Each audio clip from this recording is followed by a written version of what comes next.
Szuper, szuper, szuper, köszönöm szépen. Még én is egy kicsit állítok itt a képernyőimen, hogy azt lássam, amit szeretnék. Szeretettel köszöntök mindenkit, ugye a Szinergiától csatlakoztunk be. Miért? Mert Authorized Training partnerek vagyunk, és mi vagyunk azon kevés cégek egyike, akik ilyen PMI vizsgafelkészítő képzéseket tarthatnak hivatalosan Magyarországon, és én vagyok az egyik tréner. Egyébként itt van egy kisebb szurkológárda körülöttem, bemutatnám Töldi Viki kolléganőmet is, aki szintén szokott PMP tréningeket tartani. Lehet, hogy páran ülnek itt a hallgatóságban olyanok, akik Vikinél tréningeződtek, illetve Perjesi Tibor kollégám meg itt a paraván mögött. Miattuk szinte jobban izgulok, mint itt a óriási résztvevői létszám miatt, úgyhogy vágjunk is bele. Nagy sprint volt, és gratulálok mindenkinek, mert egyrészt pár nap volt csak a regisztrációra, hiszitek vagy nem, egy hetet döntöttük el, hogy akkor ezt a Lunch and Learn alkalmat egyáltalán hirdessük meg, és pénteken került ki ugye szélesebb körbe, és lám milyen sokan itt vagyunk, úgyhogy köszönöm szépen ezt a gyors reakciót, és akkor ezek szerint van érdeklődés a téma iránt. Másrészt pedig, hogy április közepén jelent meg az az oktatási anyag, aminek a feldolgozását így nagy hirtelen vállaltam, úgyhogy az, amit most láttok, 850-nél is több dia átvizsgálását jelentette, rengeteg plusz videó van a tréninganyagokhoz, segédanyagok, új vizsgakérdés sorok voltak, én ezeket mind megnéztem, és ennek hogy az eszenciája az, amiről szívesen beszélek, illetve válaszolok a kérdésekre, mert az, hogy én mit tartottam fontosnak, az csak egy dolog, de az, hogy titeket mi érdekel, az ugye még fontosabb, úgyhogy szerintem egy jelentős része az lesz a mai alkalomnak, hogy válaszolunk kérdésekre.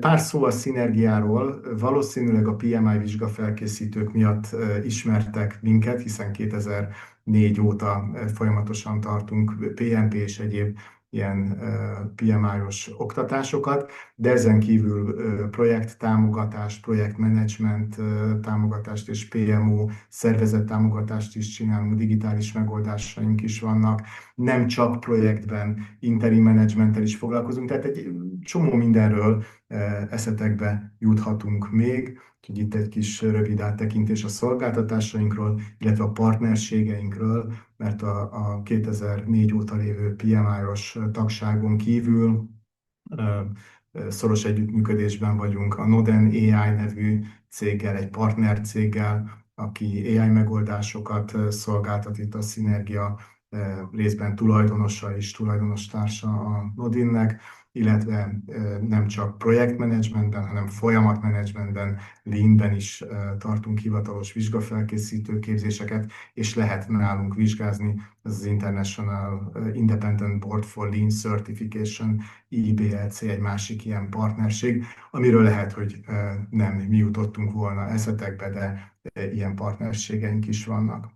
És hát jöjjön egy gyors kérdés, hogy milyen előzetes tudással, érdeklődéssel jöttetek. Gondolom vannak itt olyanok, akiknek nincsen PMP minősítése, van, akinek van, aki pedig így a kettő közötti úton valahol elhelyezkedik, úgyhogy megjelent itt egy kis poll, és tényleg segítsetek annyival, hogy beírjátok, hogy ki hol áll a PMP minősítésben.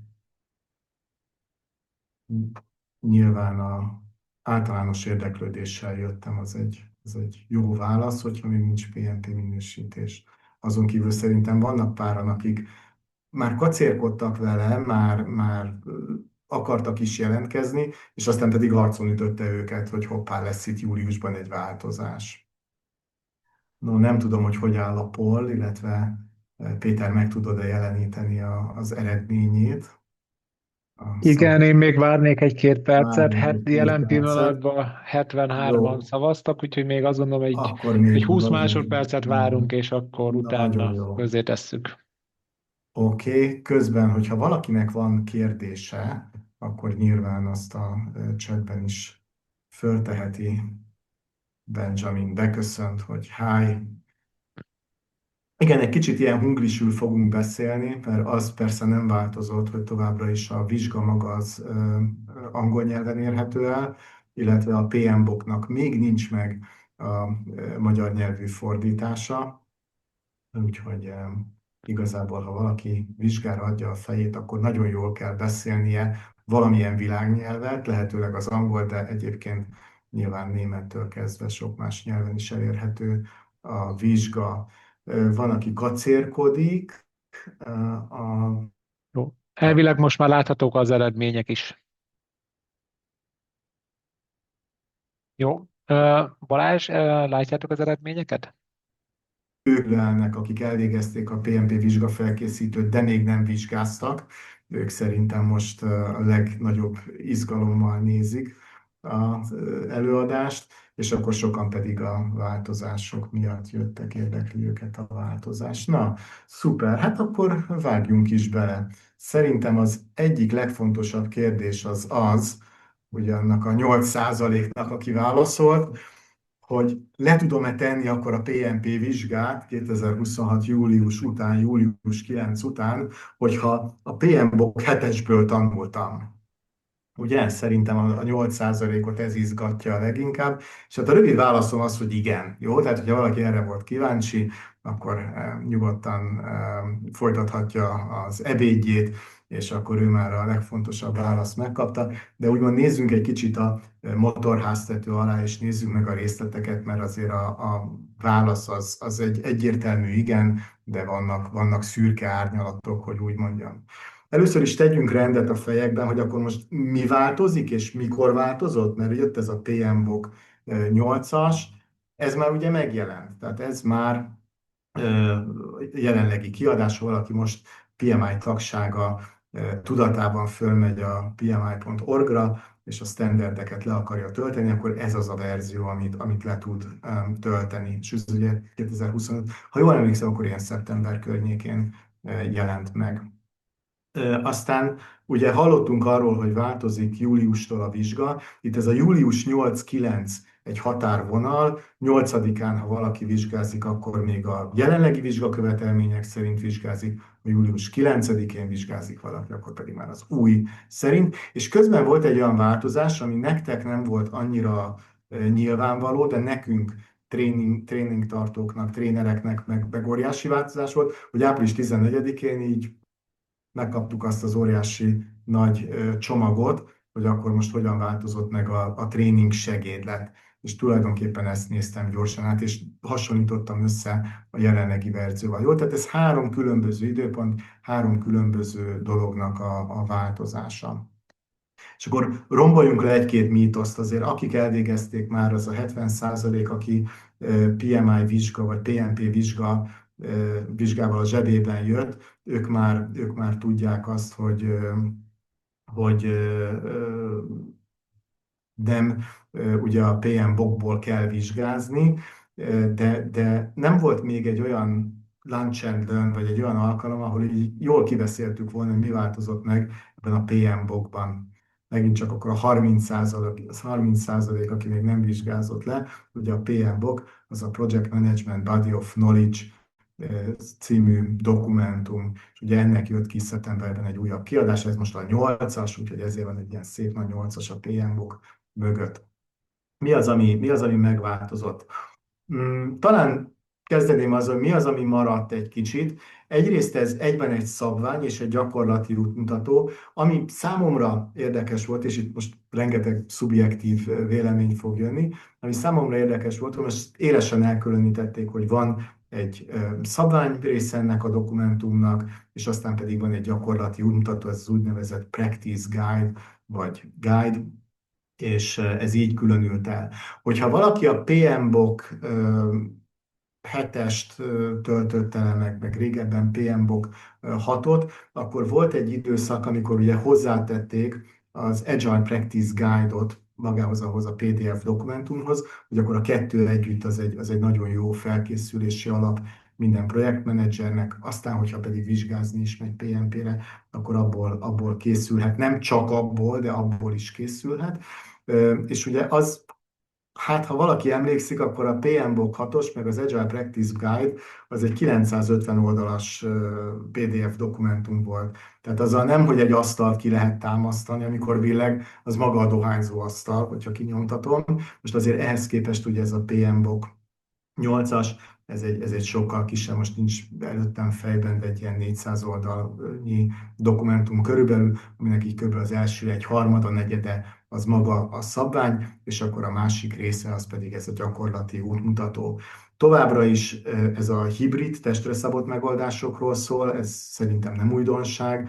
A PMBOK 7-tel már bejött az, hogy egyrészt lehet a project management eszközöket, ugye a tervszerű, hivatalosan nem waterfallnak hívott, de slendrián waterfallnak, vagy vízesésnek hívott projektmenedzsment módszertanokat, meg az agilis módszertanokat, azt lehet ötvözni. Sőt, ugye már a PMBOK 7-es is azt mondta, hogy nem csak magát a módszertanokat lehet ötvözni, hanem hogyha elkezdünk használni egy bármilyen templétet, bármilyen módszert, akkor kedves projektmenedzserek, gondolkodjatok, hogy az nektek miért hasznos, és az adott módszertant hogyan tudjátok ti eredményesen alkalmazni a projektetekben. Tehát egyfajta szabad kezet adott, hogy oké, itt vannak módszerek, technikák, aztán te válogass ki, és úgy kombináld ezeket a módszereket, ahogy ez egy adott projektnek megfelelő. Ez maradt a PMBOK 8-asnál is. Illetve maradt elég erősen ez az ember és együttműködés fókusz, sőt, és akkor most áttérek egy kicsit arra, ami baloldalt van, azért hozott egy-két, hogy mondjam, gyökeres változást, és az egyik az a projekt sikernek a megközelítése, illetve az, hogy mikor teremt egy projekt értéket, a business value-nak a definiálása, az mondjuk tényleg nagyon megerősödött. És ezen túl, hogyha valaki részt vesz project management tréningen, akkor nem csak, hogyha az én tréningemen vesz részt, ismeri meg a Sydney Opera Háznak a példáját, hanem most már valószínűleg mások is ezzel fognak példálozni, mert például előfordulhat az, hogy egy projekt sikeres, tényleg a scope, schedule, cost arany hármasát teljesíti, de aztán valahogy mégsem sikerül értéket teremteni, vagy éppen fordítva, és erre volt egy nagyon jó példa a Sydney Operaház annó, hogy hiába bukott meg a projekt csúnyán azzal kapcsolatban, hogy mit építsünk meg, mikorra és mennyiből, viszont lám-lám, ott áll ez az impozáns épület, és a végén mindenki úgy érzi, hogy tulajdonképpen értéket kapott, értéket teremtettünk, és az jó, hogy megépült.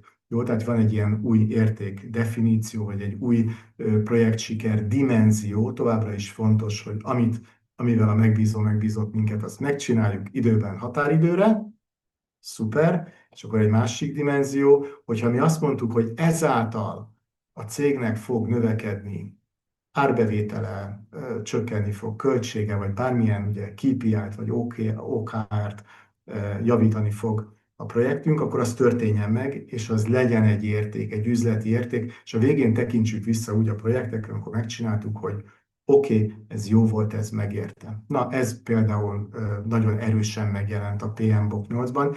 Egyik Project Management Body of Knowledge könyv sem mondott ennek ellent, de most ez kifejezetten belekerült. Csökkent az alapelvek száma 12-ről 6-ra, szerintem ez egy jó változás, sokkal érthetőbb, illetve a 8 domént 7 doménbe sűrítettek össze, és visszajöttek a folyamatok.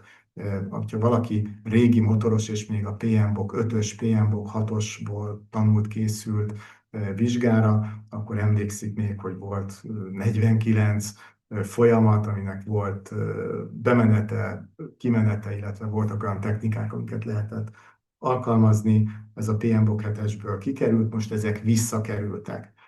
Nem, nem visszalépés a PMBOK 8 a PMBOK 6-oshoz, ezt szerintem kijelenthetjük, de mindenképpen, mint egy hinta, kilengett ugye a nagyon folyamatszemléletű megoldásból, ugye kilengett a hinta az egyik irányba, hogy akkor ne folyamatokról beszéljünk, hanem értékekről, alapelvekről, holisztikusan szemléljük a projekteket, most pedig úgy tűnik, hogy picit visszalendült a hinta a jó irányba, hogy de azért az jó, hogyha vannak technikák, túlok, amiket alkalmazni tudunk. Megint csak valamilyen reakciót adjatok itt meetingben, hogyha tudtok, hogy ki az, akinek bejött a PMBOK 7-es, tehát ki az, aki szerette ezt a PMBOK 7-est, így olvasta, és aki szerette, az egy valamilyen thumbs up hüvelykújjal jelölje, hogyha valakinek meg nem jött be, akkor így nézem, hogy milyen reakció van, aki ilyen X, van egy ilyen piros X, aki azt mondta, hogy hát én ezt így annyira nem szerettem, nem értettem ezt a PMBOK 7-es, nem volt annyira hasznos. Na, jönnek itt egy pár piros X-et. Látok, vannak szívecskék, valakinek tetszett, sokaknak tetszett, és akkor na, úgy tűnik, hogy kisebbségben vagyok, vagy voltam. Nekem a kifejezetten nem jött be ez a PMBOK 7-es. Úgy, hogy már megvolt a PMBOK vagy a PMP vizsgám, úgy persze én értettem, hogy mi van oda leírva, de hogyha abba gondolok bele, hogy újként kellett nekem megérteni a projektmenedzsmentnek a koncepcióját, akkor nem biztos, hogy ezt a szerepét betöltötte volna. Szerintem ez a PMBOK 8-as alkalmas arra, hogy újra megszerettesse a projektmenedzsmentet új érdeklődőkkel. Jó, ez volt egy PMBOK 8-as változás. Szerintem ezt már aki akarta, az meg tudta nézni, mert ez már fél éve kint van. Na nézzük meg, hogy mi az, ami még változott, és akkor az egyik ilyen mítosz rombolás, megint csak lehet, hogy a 70%-unknak nem mítosz ez már, de sokaknak, akik a PMP-vel csak kacérkodnak, az egy mítosz, hogy na, akkor a PMBOK 7-es, vagy akkor a PMBOK 8-ast, azt meg kell tanulnom, és akkor abból kell vizsgáznom. Ez nincs így, és idézőjelbe véve sose volt így. A vizsgakövetelményeket ez az úgynevezett exam content outline dokumentum írja le, ha emlékeztek, két diá előzőben ki volt rakva a kép, egy ilyen narancsárgás dokumentum a fedőlapja. Ha mai nap fölmentek, én a mai nap letöltöttem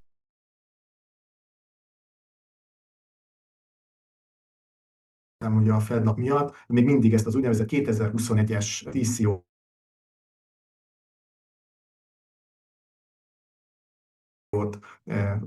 tudom letölteni, akkor még, ha valaki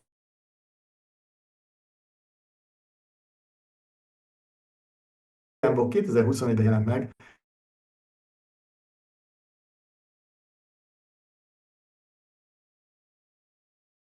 szempontjából, mint egy átugrottuk.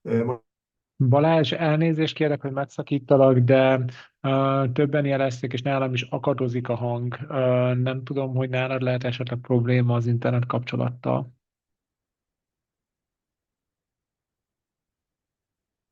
Hallasz minket?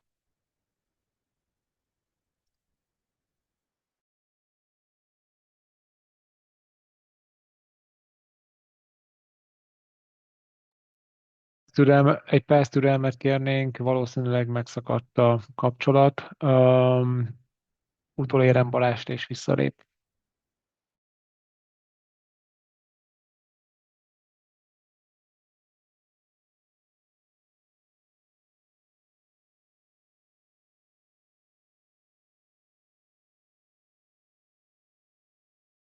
Milyen volt a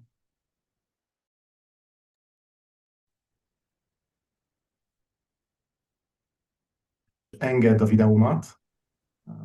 Jó, igen, kapcsolom. Most elvileg vissza tudtál lépni, és ha minden igaz, akkor a videód is menni fog most már, hogyha bekapcsolod.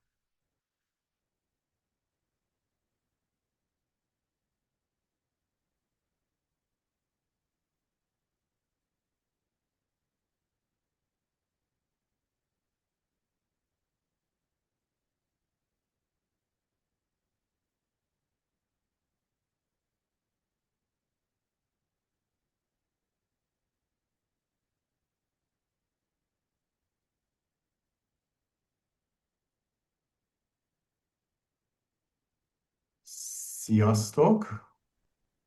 Szia, üdv újra itt. Igen, a videómat légy szíves engedélyezd.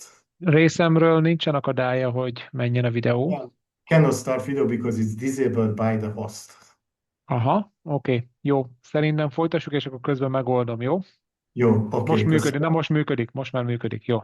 Oké, itt is vagyok, és akartam kérdezni, milyen volt a megbeszélés, amíg nem voltam bent. Ö, Kétségekkel teli, hogy mikor tudsz visszatérni. Oké, elnézést a bonyodalomért. Azért nyomtalak ki, mert hogy én már akkor csatlakoztam, de aztán még egyszer Jó, ledobott a net, de most már egy másik neten vagyok, és jó.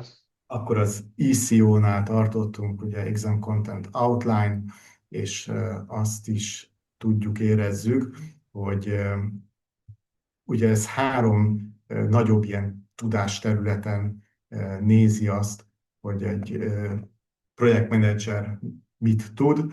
Ugye a projekt módszertanok alkalmazása, ezt most Ways of Workingnek hívja a, a PMI, ugye a vezetői, együttműködési kompetenciák, egy kicsit ilyen leadershipnek mondhatnánk, de manapság ez power skills néven fut, illetve az üzleti ismeretek, business acumen.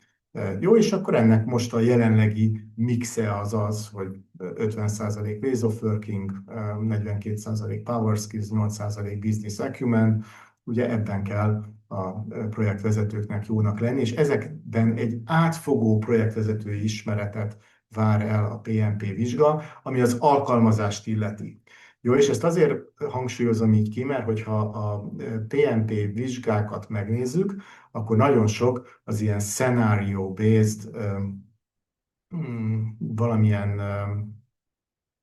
helyzet gyakorlatot ír le a vizsga, van egy adott szituáció, és te, mint projektmenedzser, mit csinálnál. Jó, tehát ezért az alkalmazás egy nagyon fontos szó, hogy nem csak a tudást méri, hogy vajon tudom-e, bemagoltam-e, nem tudom, azt az 5 lépést, vagy azt a 3 módszert, amit egy adott szituációban alkalmazni lehet, hanem hogy tudom-e alkalmazni, értem-e összefüggéseiben, hogy az miért jó, és mi miután következik. Jó, úgyhogy ez a Exam Content Outline, ami a vizsgát meghatározza, és nem egy darab könyvből szól, hanem nyilván érdemes elolvasni mindig a legaktuálisabb Project Management Body of Knowledge dokumentumot, de ezen kívül az Agile Practice Guide-ot, még régebben ugye volt a Processes Practice Guide, és ezen kívül még vannak olyan könyvek, amiket így javasoltként felsorol a PMI, de alapvetően a tudás az, ami minket előre fog vinni ezen a vizsgán, és akkor mondtam ezt a július 9-i határidőt, hogy innentől él az új Exam Content Outline, ergo az új vizsga. És miben új ez a vizsga? Hát tulajdonképpen ezeknek a tudásterületeknek a mixében, ugye mondtam, hogy 50% ways of working, ugye egy picit ez lejjebb csökkent, és most processesnek hívja, 41%, az együttműködési képességek, ugye ez a people skills megint csökkent egy picit, 42-ről 33-ra. Miért? Hogy a üzleti tudás, ez a business environment megnőhessen, és tulajdonképpen egy ilyen, ha nagyon messziről nézzük, hunyorogva az új leosztást, akkor ilyen egyharmad, egyharmad, egyharmad arányban kell erről a három tudásterületről számot adni. És mennyire lesz ez a vizsgaváltás éles? Azt kell mondjam, hogy semennyire, hogyha belsőleg nézem a PMI-nak a tréningjeit, akkor már volt 2021 és 2026 között egy ilyen köztes változat. 2023-ban is adtak már ki egy új tréninganyagot, ez az Authorized Training Partnereknek a 3.6-os, ha jól emlékszem, 3.6-os verziószámmal menő diasor, és már abban is ez a folyamatoktól való elfordulás, és inkább ez a scenario-based, gyakorlatorientált kérdések felé már elment a fókusz, és sokkal több ilyen kérdés volt, és tulajdonképpen itt nem is volt ICO változás. Tehát én azért azt látom, hogy nem lesz ez egy olyan éles változás, valóban több olyan kérdés lesz, ami ezt a business environmentet célozza, vagy hangsúlyosabb lesz az, hogy értsük azt, hogy miért csináljuk ezt a projektet, mi lesz az érték, hogyan reagálunk mi így egy akármilyen külső vagy belső környezeti hatásra. Igen, több ilyen kérdés lesz, de alapvetően, hogyha valaki a régi tananyagot átnézte, akkor bőven el tud menni a vizsgára, mert számosságában lesz több az ilyen kérdés, vagy ugyanaz a dolog, egy kicsit más köntösbe lesz csak csomagolva, és egy kicsit ebbe a business environmentbe lett átcsomagolva, ami továbbra is, nem tudom, hogy valamilyen projektmódszert annak a használatát jelenti. Jó, hogy ennyien itt vagyunk. Nézzünk egy kicsit bele, hogy hogyan néz ki ez az új tananyag. Jó, most azért hoztam pár diát ebből a tananyagból, hogy tényleg lássuk, milyen ez a look and feel a 2026-os tananyagban. Kicsit fölfrissült a design, ez a lilás, modern megjelenés, ami a honlapon már régóta van, ez már itt is megvan, egyébként pedig a diasorok azok egy ilyen viszonylag letisztult, ilyen fehér háttérben, ilyen modern piktogramokkal mutatják, hogy mi is az a téma, amit meg akarunk beszélni. Most kimásoltam 2 diát arról, hogy milyen is a vizsga, vagy milyen lesz a vizsga júliustól. 180 kérdés, kérdezem tőletek, változott vagy nem változott? Nem változott. Jó, tehát továbbra is 180 kérdés lesz, 240 perc alatt, és az sem újdonság, hogy van körülbelül 10, illetve most egészen pontosan 10 kérdés, amit nem pontoznak le, mert egy ilyen próbaidőn vannak a kérdések. Ez mindig is volt a PMI vizsgákon, ez nem változás. Ugye folyamatosan a kérdésbankban cserélik ezeket a vizsgakérdéseket, és hogy megnézzék, hogy vajon ez egy jó kérdése, egyértelmű kérdése, akik leteszik a vizsgát, ők jól meg tudják válaszolni ezeket a próbakérdéseket, vagy hogyha valaki nem tudja a próbakérdést megválaszolni, akkor valószínűleg nem is sikerül neki a vizsgája, tehát hogy kellően jó előjelző az adott kérdés arra, hogy valakinek a felkészültségét mérje. Ilyen statisztikai korrelációkat mérnek ezzel a 10 kérdéssel, és úgy látják, hogy igen, ez a kérdés ez valóban jó és egyértelmű kérdés lesz, úgy tűnik, hogy a sikeresek sikeresen válaszolnak erre a kérdésre, a vizsgán sikertelenek sikertelenül válaszolnak erre a kérdésre, akkor megkapja azt a jelölést, hogy oké, mehet élesben vizsgára ez a kérdés. Tehát tulajdonképpen 170 kérdés alapján dönti el a PMI, hogy sikerült a vizsgánk vagy sem. Mit gondoltok, mennyi az a határ, amit teljesíteni kell a sikeres vizsgához? Tudja valaki? Közben nézem a csetet, hogy jött-e bármilyen dolog. Egyelőre csak az jött, hogy engem kidomott a net. Jó, nem tudjuk. No one knows, így van, 65%. Annál valószínűleg egyébként több a 65-nél, egy picit több. Én úgy tudom, hogy valahol ilyen 60-65% körül lehet az, amit egyes tudásterületenként teljesíteni kell, tehát ezért is nem lehet egy darab számot mondani, és hogy körülbelül ilyen 80% körül mondják azt, amit meg úgy összességében teljesíteni kell.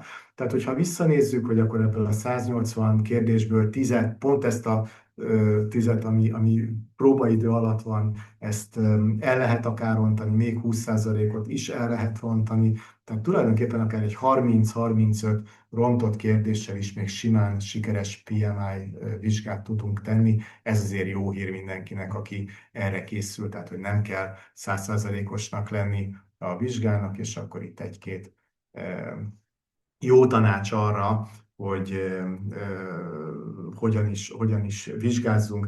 Például ugye nincs rossz válasz, ez megint csak eddig sem volt így, illetve továbbra is marad ugyanez a felállás, hogyha van egy multiple choice feleletválasztós kérdés, A, B, C, D opciókkal, és mondjuk a D helyett a C-t jelöljük be, akkor ezért nem jár semmilyen hátrány. Minden jó válasz 1 pontot ér.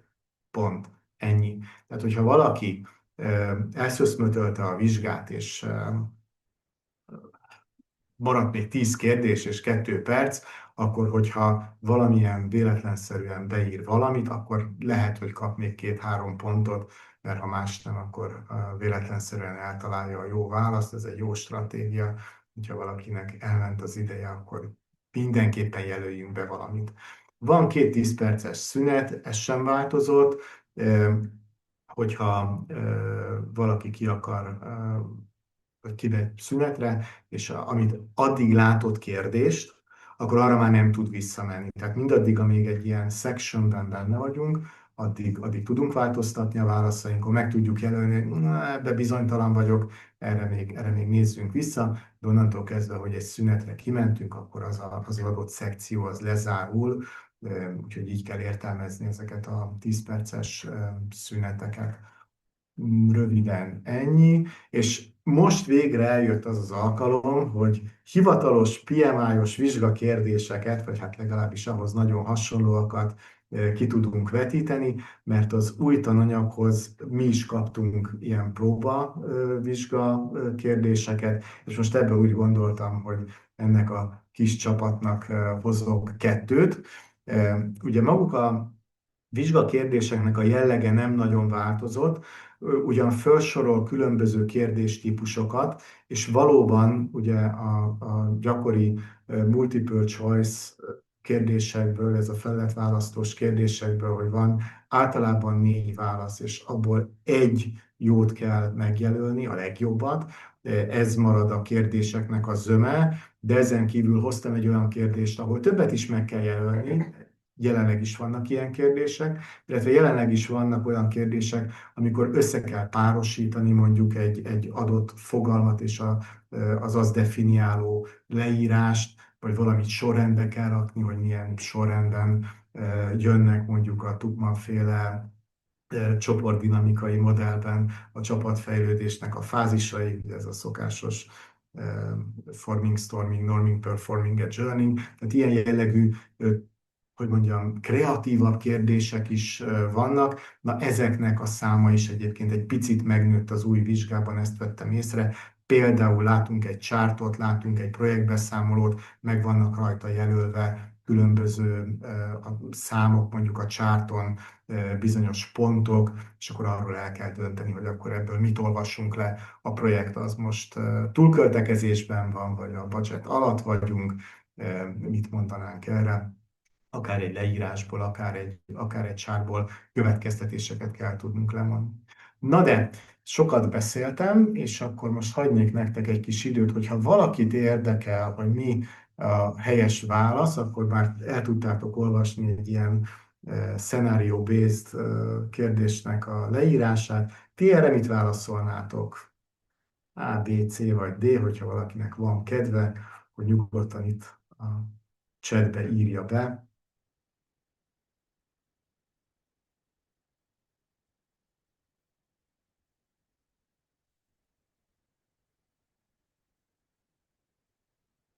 Jó, most már lassan jöhet a csoportnyomás, ha ilyen sokan azt mondták, hogy B, akkor talán azzal nem hibázok nagyot, hogyha B-t írok. Még ha rossz is a válasz, akkor legalább ugyanúgy rontom el, mint a többiek. Igen, valóban a B volt itt a helyes válasz. Na, hoztam még egy kérdést. Itt már ugye kicsit hosszabb lesz, mert 5 lehetséges válasz van, és és itt ugye tehát annyit jelölj be, amennyi szerinted jó. Ez egy viszonylag nehéz kérdés, mert nem tudod, hogy 1, 2, 3, 4, vagy akár mind az 5 választ be kell pöttyinteni, úgyhogy itt most várok, és akkor Bicó Balázsnak egyébként meg egy óriási válveregetés, mert ő elsőként mondta a helyes B választ, de itt most húzok egy nagy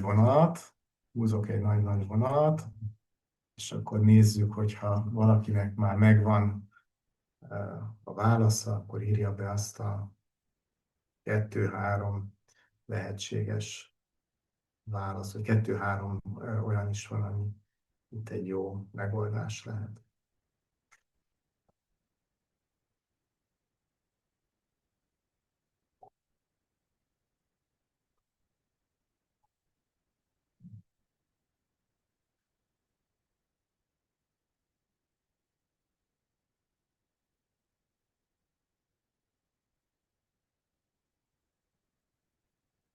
Jó, István úgy gondolta, hogy ez ilyen mém, hogy B, B, B, B, B. Úgy látom, hogy azért jött egy pár válasz arra, hogy a B az sokaknak tetszik, sokaknak úgy, hogy A, B, D leosztásban jött szavazat A, C, D-re is. De mindegy, ha van kedvetek, mentsétek ki ezt a képernyőfotót. Egyébként pedig ez a wisdom of the crowd úgy tűnik, hogy működik, mert valóban az A, B és a D itt a helyes válasz, hogy ilyen kérdésekre is lehet számítani. Ugye az a baj, hogyha az ACD-t jelöli meg valaki, akkor ebben az esetben ugye 0 pontot kap. Tehát ezért ezek elég nehéz kérdések, hogy úgy mondjam, itt nem egy dolgot kell jól eltalálni, hanem azt is el kell találni, hogy vajon hányat jelöljek be, és melyik legyen az. No, hoztam akkor egy könnyű, meg egy nehezebb kérdést, és akkor még egy ilyen mítoszt lerombolnék, és aztán rá fogunk térni a kérdésekre. Megkérdeztem a ChatGPT-t, amikor még nem tudtam, hogy pontosan mi változott a vizsga anyagban, mert még nem jöttek ki a diasorok, és ugye azt mondta a ChatGPT, hogy AI alkalmazással és ezekkel az ilyen sustainability és egyéb ilyen környezettudatossági témakörökkel egészült ki a vizsga. Azt kell mondjam, hogy én ennek nem láttam nyomát. A tananyagba effektíve plusz tudásterületként, plusz tananyagként nem került be. Persze ez is a mindennapi környezetünknek a része, amikor egy olyan business environmentbe helyezzük a projektjeinket, akkor ez is mint szempont megjelenik, de nincs ilyen új tananyag. Úgyhogy ez még egy ilyen mítosz, amit le akartam rombolni. És szerintem, igen, körülbelül ennyit terveztem így a mai felkészülésre. Zárszóként ugye a Bhagwanban van egy levél, amilyen kétértelmű levél, és akkor annak a parafrázisával jönnék egy kicsit. Ugye mondhatnánk azt, hogy hát felkészülni nem kell egy PMP vizsgára, hiszen úgyis a gyakorlatot méri, viszont félnetek jó lesz, mert ugye 80%-ot kell teljesíteni, és most láttuk, hogy azért vannak viszonylag nehéz kérdések is. Én azért ezt másképp látom, hogy ha nekem kellene tagolni ezt a mondatot, akkor azt mondom, hogy felkészülni, föl lehet készülni, oldjatok meg nagyon sok ilyen próbavizsgát, természetesen menjetek el hivatalos ATP által tartott vizsgafelkészítőre, viszont nem kell félnetek, mert jó lesz. Úgyhogy ezzel zárnám röviden a kis előadásomat, hogyha bármilyen kérdésetek van, akkor most fogok válaszolni, illetve hogyha bármi kérdésetek lenne még, akkor itt van az e-mail címem, telefonszámom, keressetek tényleg nyugodtan, akár LinkedIn-en vagy közvetlen elérhetőségeken. Jó. Köszönjük szépen, köszi Balázs. Érkezett is egy kérdés. A CAPM vizsgán a tananyag ugyanaz, csak rövidebb kérdéssorról beszélünk? Ö, nem, a kérdéssor az pont ugyanannyi, és a tananyag pedig nem rövidebb. A tananyag bizony nem rövidebb, azt kell mondjam, hogy szinte még hosszabb is. Ö, Maga a tananyag, az a prezentáció, amit mi elmondunk a felkészülőknek. A PM-bok az rövidebb lett, maga az a dokumentum. Tehát valahogy rövidebben összefoglalja a lényeget, de nem abból kell vizsgázni, hanem a gyakorlatból. Tehát azért a PM-bok is csak megemlít, most mondok dolgokat ugye a people területről. A PMBOK az leírja, hogy hogyan kell egy kockázatértékelést megcsinálni, hogy néz ki egy projektalapító dokumentum, project charter, mik a legfontosabb elemei, de arról nem beszél, hogy hogyan vezessünk online meetinget.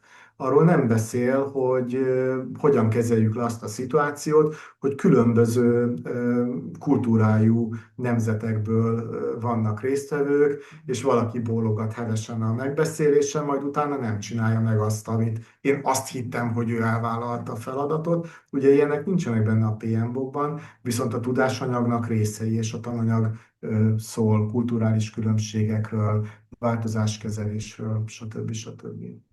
Jó. Érkezett még kérdés.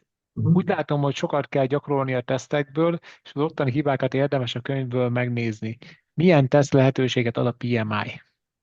Igen, egyrészt ugye nagyon jó, tehát mi eddig is, akik nálunk jöttek vizsgafelkészítőre, mi is csináltunk olyat, hogy minden egyes tananyag mögé betettünk két-három ilyen kérdést, illetve nekünk is van egy kérdéssorunk, amit így odaadtunk egy pár száz kérdéssel, amit mi állítottunk össze, ez nem a PMI-tól jön.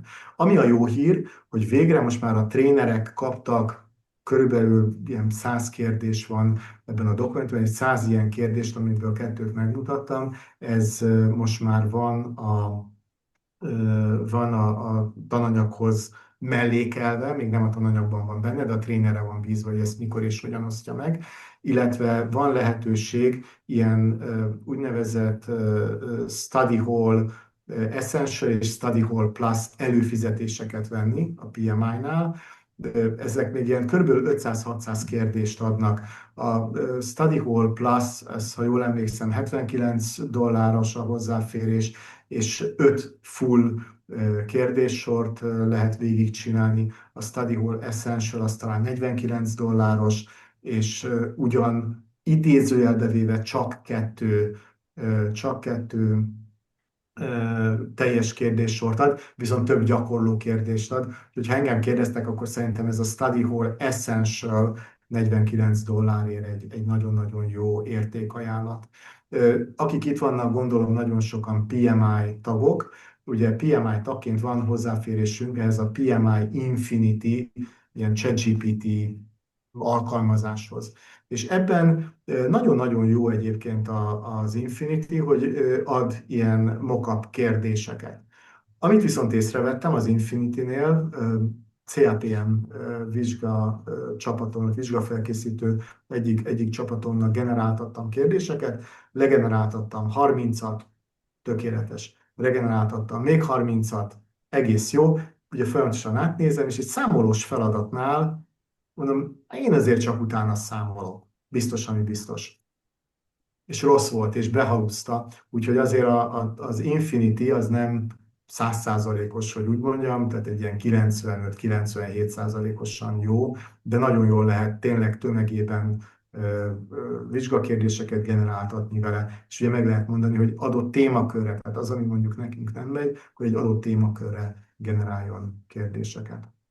Úgyhogy körülbelül ez, és ugye innentől kezdve pedig rengeteg egyéb szolgáltató van, aki azt mondja, hogy ilyen PMP vizsgafelkészítőre ad kérdéseket, ami, hogy mondjam, nekem a leghitelesebb az az RMC Learning, ugye van a Rita, mindig a vezetéknevét azt ilyen rosszul mondom, Rita Malconi, Maluchi, nem is tudom, itt nézek Wikire, szerintem Rita Maluchi, aki ugye PMP vizsgafelkészítő könyveket adott ki, és nagyon sokan azt mondják, hogy ez egy nagyon-nagyon jó forrás, és ők örültek, hogy azt elolvasták a vizsga előtt.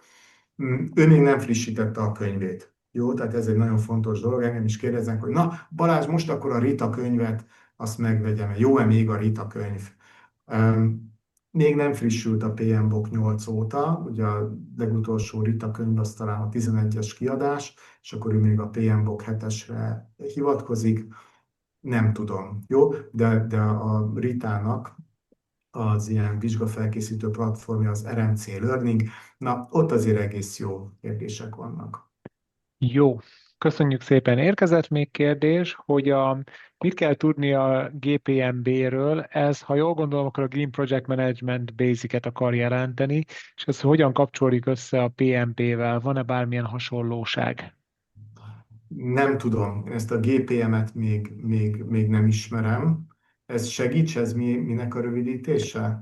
Én is csak tippelek, hogy lehet, hogy Ferenc, aki írta a kérdést, meg tudná válaszolni. Ó, A GPMB, ez a Green ah, Project Management Basic, arra igen, gondolnám én. tényleg, szia Feri, tényleg Ferit ismerem. Megnézem, jó, erre utólag fogunk válaszolni.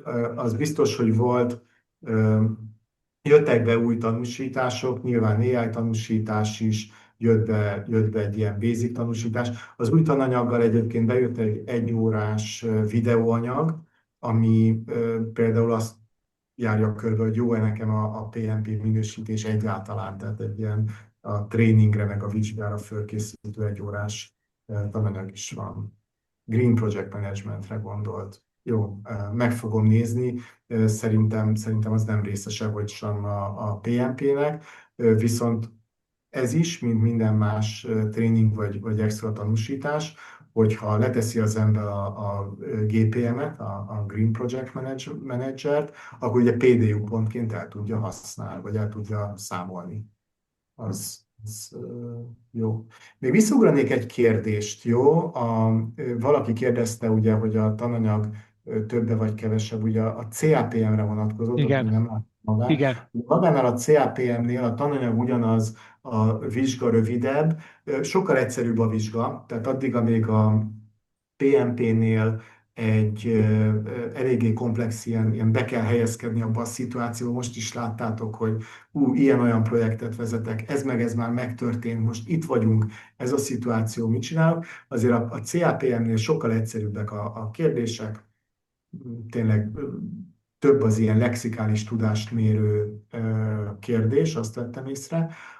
Azon túl, hogy persze itt is vannak ilyen scenario-based vagy esettanulmány jellegű kérdések, illetve a CAPM-ben egy új tudásterület, ami bekerült, ez a Business Analyst szerepkör és a Business Analyst Framework. Jó, tehát itt igazából igen, nagyban ugyanaz a tudásanyag, amire épít, de valahogy a CAPM ezt a Business Analyst szerepkört, egy kicsit ezt a technikai részét a projekt előkészítésnek, vagy a projektek értékelésének, amit górcső alá vesz, a PMP az pedig az embereknek a vezetése, a komplex projektek vezetése. Azért azt szoktam mondani, hogy a projekteket azt emberekkel csináljuk, emberekkel működünk együtt, és embereknek hozzuk létre az eredményét. Úgyhogy emiatt ez az együttműködés, vagy power skills, ez nagyon-nagyon erős a PMP-ben. jó, köszönjük szépen. Még egy kérdés érkezett, azt egyébként közben meg is válaszoltuk, hogy most egy hozzászólás, hogy PMI újdonságként van egy vizsgaszimuláció is, hogy a PMP Practice Exam, ez $99 kerül, ez így van, viszont a legtöbb tréning cégnek is van saját vizsgaszimulátora, amit nyugodtan bátran bárki megvásárolhat, használhat, tehát hogy ilyenekben nincsen megkötés. Amit a PMI elfogad, az nagy valószínűséggel teljesen tökéletes is a vizsgára való felkészülésre. Igen, mondom, Jó, ez a Study Hall Essential, Study Hall Plus, ez nagyon-nagyon jó. jó. Rendben van. Még esetleg valakiben marad bármilyen kérdés? Nem láttam újat a cseten. Ha nem, akkor nagyon szépen köszönjük Balázs a felkészülést, köszönöm mindenkinek a figyelmet és a hasznos előadást. És akinek van már PMP vizsgája, ő nekik igazából teljes csapatnak ki fog menni a PDU a claim code, viszont akinek van már PMP vizsgája, ezt fel tudja használni, ugye az összes többi Lunch and Learn-öt is a PMP megújítására, PDU gyűjtésre. Köszönöm szépen, várhatóan a mai napon ki is fog ez menni, valamint a hét folyamán fel fog kerülni a YouTube csatornánkra is az előadás. Köszönöm szépen, további szép napot kívánok mindenkinek! Köszönöm, én is köszönjük